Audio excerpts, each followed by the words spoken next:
채용 과정 중 이력서 검토 시 당사자의 경험이 기술된 내용을 확인하기 전에 전 회사의 네임밸류에 따라 필터링하는 경우가 실제로 많을까요? 되게 안 좋은 회사인 것 같아 느낌이. 어쨌든 그런 회사랑 누가 봐도 유명한 회사여서 안 좋은 회사, 안 좋은 회사에서 그냥 이건 뭐 상세 내용 안 봐도 돼, 디스크립션 안 봐도 되겠다 하고 필터링 한다, 이런 경우가 있으세요? 한 가지의 어떤 정확한 기준점이라는 거가 없다라는 저는 생각이 들어요. 그러니까 이게 있다고 해서 좋은 개발자다라는 게 사실 없는 것 같아. 이게 맞아. 시간이 지나면 지날수록 그게 느껴지거든요. 네이버에 있었다고 해서 좋은 개발자일 확률이 있나요? 물론 있을 수 있겠지. 근데 그렇지 않은 경우도 많아요. 이게 되게 뭔가 합격을 시키기 위한 증거 수집 같다는 느낌이 들어요. 그러니까 이력서에 있는 어떤 여러 가지 증거들을 봤을 때 이거는 다 보너스적인 어떤 요인들이 될 수는 있거든요.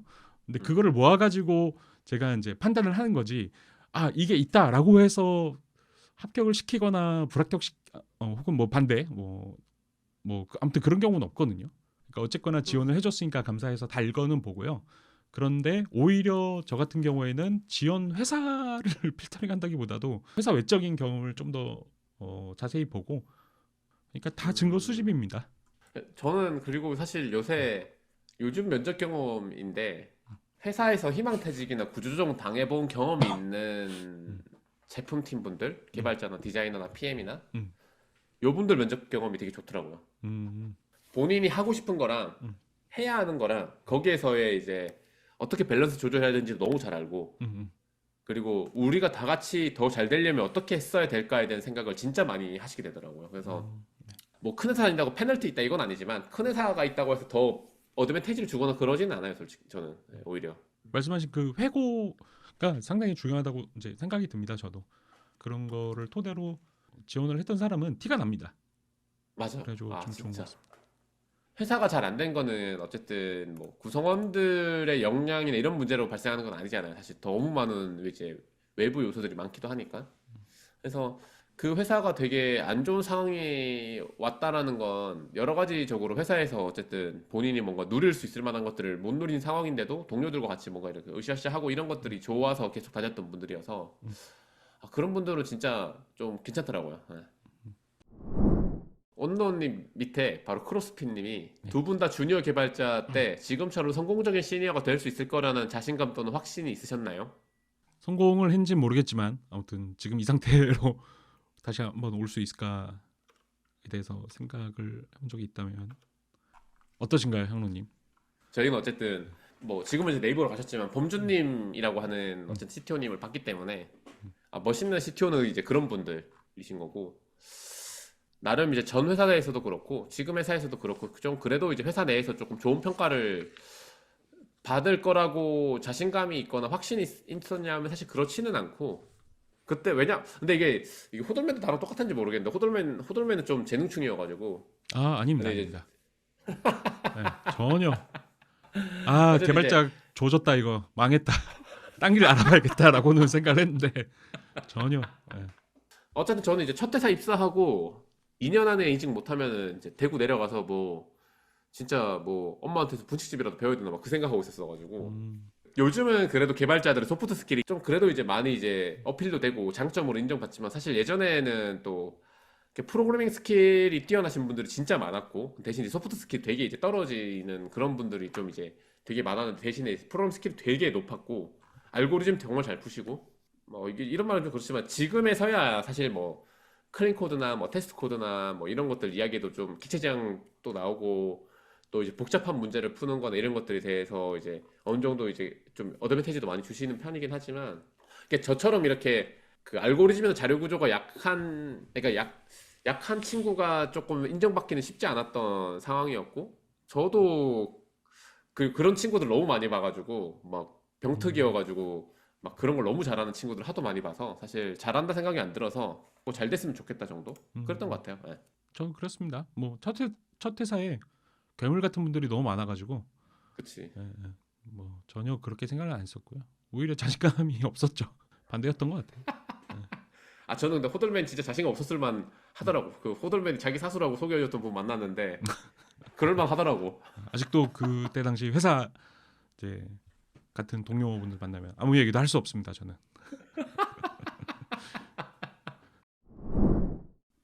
질문을 많이 하는 게 좋다고 하지만 너무 질문이 많은 사람을 만나서 귀찮음, 짜증이 난 적도 있으신가요? 아, 이건 호돌맨이 대답 잘해주시겠네요. 왜요? 질문 많이 받으시니까. 향로님한테 짜증을 낸 적이 있었죠, 제가. 솔직히 뭐 그때도 얘기했지만 향로님한테 전혀 짜증이 나 있던 상태는 아니었고. 아니, 어쨌든 저의 배민의 그거였잖아요. 서포터. 네. 근데 뭐랄까 이제 시니어 연차쯤 있고 이제 경험 좀 많이 한 입장에서는 이제 질문을 많이 한다. 물론 이제 인간적으로 좀 귀찮을 수도 있겠지. 바쁠 때나 뭐 그럴 땐 그럴 수 있는데요. 그러면은 거기서 이제 짜증을 낸다라고 하면은 두 가지 케이스가 있을 것 같은데 우선 짜증을 낸다면은 그거는 내가 시니어가 아니다에 대한 반증이 될 수도 있다고 생각을 해요. 그리고 또 하나는 질문을 많이 할 수밖에 없는 어떤 나쁜 상황, 조건이 있을 수도 있다라고 생각을 하기도 하고요.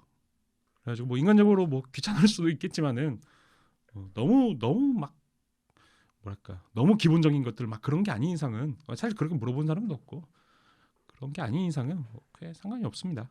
저는 이제 저 나름대로 잘 알려줘야 되는 어떤 의무가 있는 사람이라고 생각을 하기 때문에 그건 있거든요. 어쨌든 회사에서 더 좋은 성과를 내기 위해서는 질문하는 데 있어서 저 사람이 귀찮아하거나 싫어하면 어떡하지라는 걱정 때문에 질문 안 하는 상황이 만들면은 팀적으로 그게 너무 피해가 크니까 그런 심리적 안정감이 갖춰야 되는 거는 맞거든요.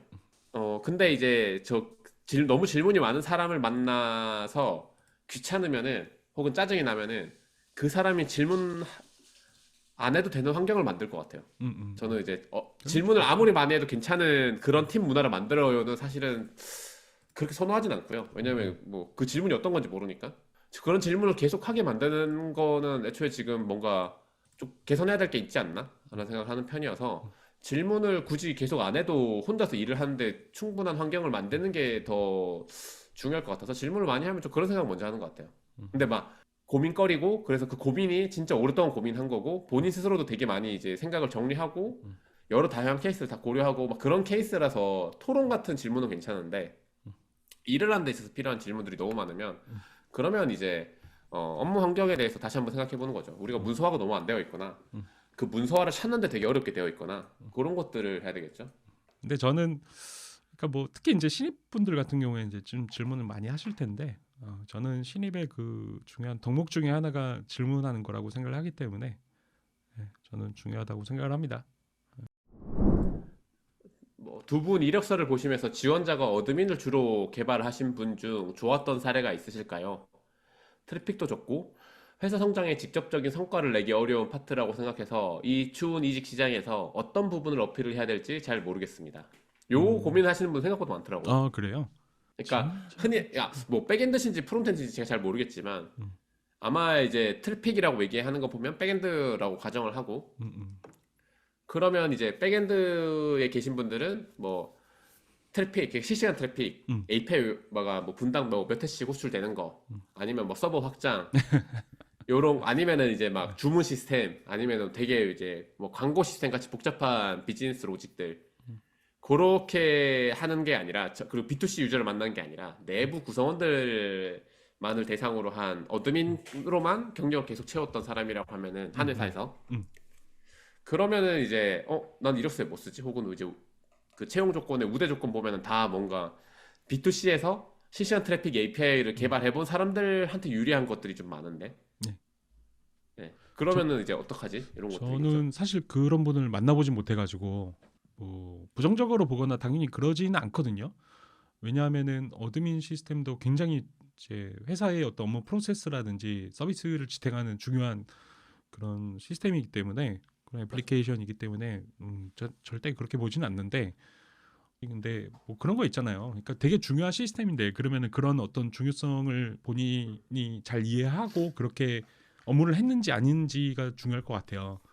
근데 일단 그쪽만 주로 개발했던 분을 제가 뵌 적이 없어가지고 잘 모르겠습니다. 이거는 좀 제가 패스하도록 하겠습니다.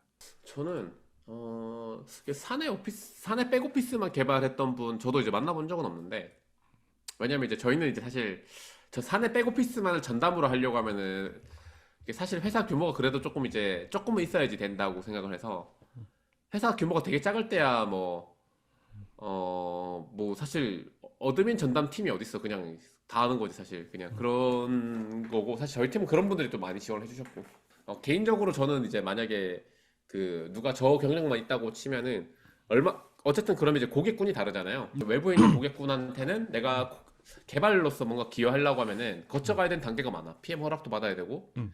디자인적인 요소도 챙겨야 되고 그리고 내가 무턱대고 이렇게 일을 진행할 수 있는 것도 아니고 그냥 다른 팀이랑 협업도 좀 해야 되기도 하고 그리고 이제 얼마나 이 어드민을 쓰는 분들을 만족시키기 위해서 내가 이제 더 찾아보고 노력했냐를 이력서에 많이 쓸 것 같아요. 뭐 성능이나 이런 것들은 실시간 API가 하는 거고 주문 매출 이런 거는 비즈니스 로직을 담당하는 쪽에서 하는 건데 어드민 같은 경우는 그래서 이제 이걸 쓰는 우리 어드민 유저들 사내 구성원분들이 시간을 얼마나 아꼈냐 얼마나 더 생산성 있게 일을 했느냐 그래서 원래 평소에 얼마가 걸리는 일들을 얼마나 더 이제 쉽고 빠르게 하게 했냐 이런 것들을 좀 주요로 보고 있는데 그런 것들을 계속 이제 얼마나 더 개선을 하기 위해서 노력했냐 그리고 실제 내부 구성원들 상대로 뭐 인터뷰도 해보고 본인이 주도적으로 이 제품을 쓰는 고객들을 이게 내부 구성원들 동료들을 더 행복하게 만들기 위해서 좀 더 나서서 일을 얼마나 했냐가 되게 중요한 것 같아요 사실은. 그래서 뭐 어드민뿐만 아니라 그러니까 그 다른 부분도 그래요. 그러니까 단순히 시켜서 나열된 기능들만 내가 프로그래밍을 했냐 아니면은 음, 기존의 불편한 부분들이 뭐였고 이거를 했을 때 무엇이 더 맞아. 좋아지는지 결과적으로 고객한테 뭐가 좋아지는지에 대해서 생각을 해보면서 했냐는 차이가 있다고 보거든요. 그러니까 그런 식으로 생각하면서 하는 거는 다르기 때문에 뭐 관리자든 뭐든 그렇게 생각해 보면서 하면 좋을 것 같습니다. 그래서 그런 생각을 가지고 있는 사람인지가 중요한 것 같아요. 아 타다키님이 성격은 격박한데 성과는 확실히 내는 PMPO 대 성격은 천사인데 성과는 중박 이상은 안 되는 PMPO. 내 팀에 둘 중에 하나 데려와야 한다면 누구 데려오고 싶으세요? 저 원래 전자인데 사실 원래는 전자인데 이게 음. 팀 하나를 깨버릴 정도의 그 성격도 있잖아요, 사실. 저 성격이라는 게 일에 있어서 괴팍한 것과 그러니까 조직 그 자체에 있어서 원래 그냥 성향 자체가 괴팍한 거가 좀 전 다를 거다라고 생각이 들거든요. 네네. 원래 본체 성격이 괴팍해가지고 일뿐만 아니라 그냥 회사 있는 동안 너무 이제 조직에 좀 영향이 가면은 그러면 안 되겠지만은 만약에 일을 하는데 있어서의 그 괴팍함이라고 얘기를 하는 거면은 좀 사람마다 다 그 정해진 그게 있겠죠. 상상의 그 아마 선이 있을 텐데 그렇죠. 어떻게 보면 저는 또 제가 괴팍한 사람일 수도 있어가지고 음, 그게 그러니까 호돌맨이 생각하는 괴팍한 수준이랑 제가 생각하는 수준이 다를 수도 있을 것 같아. 저는 그냥 진짜 그냥 특이하다 하면은 음, 오케이고 음, 특이한 성격은 오케이. 음, 음, 근데 팀워크를 아예 깨트리는 수준이야. 음, 같이 일하는 개발자들의 멘탈을 터트리는 수준의 성격이야. 음, 그럼 진짜 잘해도 반대. 음, 왜냐면 옆에 있는 사람들 다 자꾸 나가니까. 그리고 그게 더 큰 리스크로 다가오기 때문에 음, 네, 저는 팀원 멘탈 터트리면서 성과를 잘 내는 사람이라는 거는 음, 환상이에요, 진짜 이거는. 음, 하지만 특이한 거는 괜찮다. 이거 되게 흔하게 나온 사례 중에 하나인데 카페 음, 가서 음, 손님이 와서 아메리카노요라고 얘기해서 이제 가게 주인이 따뜻한 거 말씀하시는 거죠? 라고 이제 물어봤을 때 음. 그 손님이 그러면 이 추운 날씨에 아이스 시킬까요? 라고 얘기하는 그런 거 있잖아요. 아, 그러니까 이 월드컵에 올라올 정도의 그 성과를 포기할 만큼의 음, 성격이라고 하면은 음, 그럼 지금 날씨에 아이스 시킬까요? 라고 얘기하는 그 음. 정도? 저는 그거는 그냥 싸가지 없는 사람. 말 하나하나가 다 그런 음, 사람들 있잖아요. 그쵸, 있죠. 예. 말할 때마다 그래. 야, 일어났으니까 슬랙 보고 들어가서 AWS 들어갔어, 고쳐. 왜냐면은 저는 어느 정도 그런 류의 사람이 필요할 수도 있다라고 좀 보는 편이어가지고 너무 괴팍하면 안 되겠지만 당연히. 그러니까 저도 근데 너무 배려한 사람들만 있어도 안 된다고 생각하긴 네, 하거든요. 저도 또 그것도 그렇습니다. 네, 너무 이제 막 배려한 음, 사람들만 모였어. 순한 양들만 모였어. 그러면은 이제 안 된다고 생각하는데. 음, 근데 이제 뭐 말끝 하나마다마다 이게 그 음, 이렇게 살짝 그렇게 피꼬소 사게 만든 사람들 있잖아요. 그 별거 아닌데, 그러니까 짜증내면 이게 화내면 내가 이제 못난 사람이 되는 그 경계선을 적절하게 지키면서 계속 짜증내게 만드는. 말하기 싫은.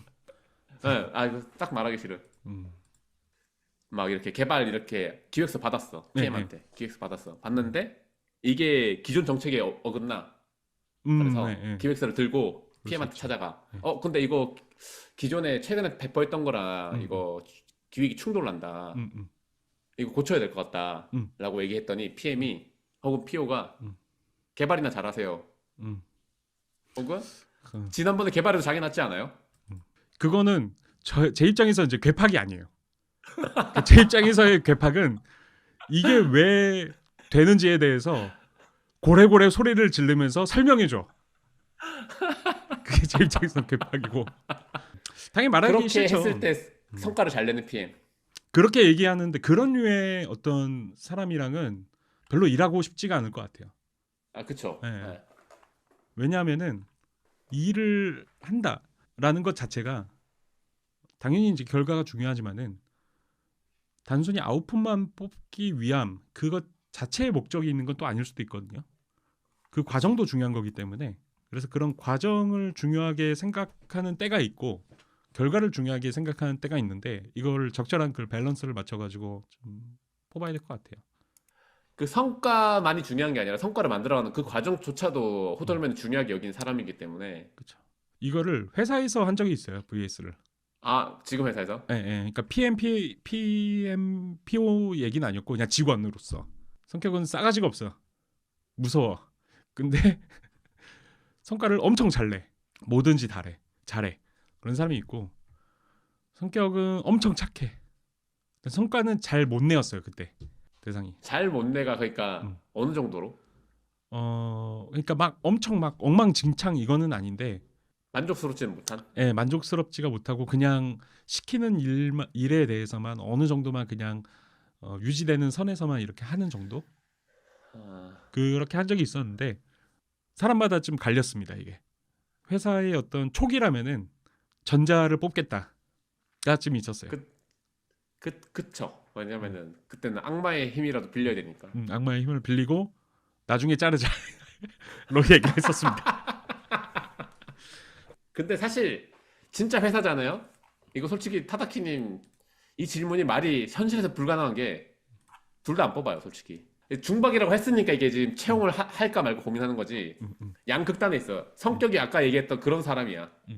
성과 진짜 잘 내는데 성격이 아까 저랑 호돌맨이 얘기했던 그런 사람. 그리고 성과가 아예 X야. 그냥 항상 우리가 원하는 만큼 못 내. 그리고 이제 성격이 너무 좋아. 그럼 사실은 애초에 둘 다 안 뽑죠. 네. 그렇죠. 네. 근데 그런 사람이 다른 직군에 있으면 좋을 때가 있습니다. 그리고 저는 그 성과 내는 걸 본 적이 있어가지고. 근데 그거 있는 것 같아. 우리가 사실 스타트업에 있으니까 네. 이거에 대해서 더 크게 영향을 받는 것 같아. 그 실력이라는 거에, 성과라는 거에. 그러니까 사람 수도 적고 시스템으로 돌아가지 않으니까 좀 그쵸. 개인기를 뚫어야 되는 시기니까. 그렇죠. 예. 어쩔 수가 없어.